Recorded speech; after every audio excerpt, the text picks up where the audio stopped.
ಹೇಳ್ ಮಗ, ನಾನೇ ಆನಂದ್ ಮಾತಾಡ್ತಿರೋದು. ನಾನು ನಿನ್ಗೆ ಒಂದು ಡಾಕ್ಯುಮೆಂಟ್ ಬಾಲರಾಜ್ ಸರಿ ಕೊಡೋದಿಕ್ಕೆ ಹೇಳಿದ್ದೆ, ನೆನ್ನೆ ಕೊಟ್ಟಿಯಾ?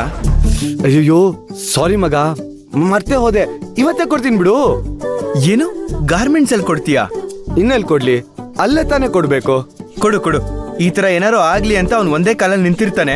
ಗಾರ್ಮೆಂಟ್ಸ್ ಅಲ್ಲಿ ಎಲ್ರ ಮುಂದೆ ಕೊಡು, ಅವ್ನ್ ಎಲ್ರ ಮುಂದೆ ನಿನಗೆ ಅವಮಾನ ಮಾಡ್ತಾನೆ ಅಷ್ಟೇ.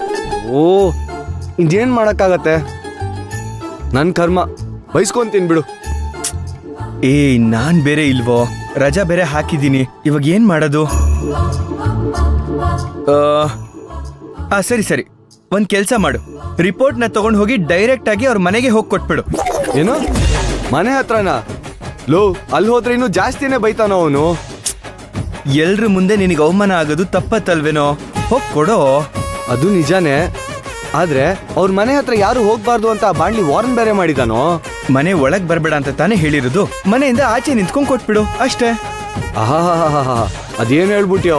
ಲೋ, ನನ್ ಮಾತ್ ಕೇಳೋ. ಹೇಳ್ದಷ್ಟು ಮಾಡೋ. ಹಲೋ ಧ್ರುವ, ಧ್ರುವ ಹಲೋ. ಕಟ್ಟೆ ಮಾಡ್ಬಿಟ್ಟ.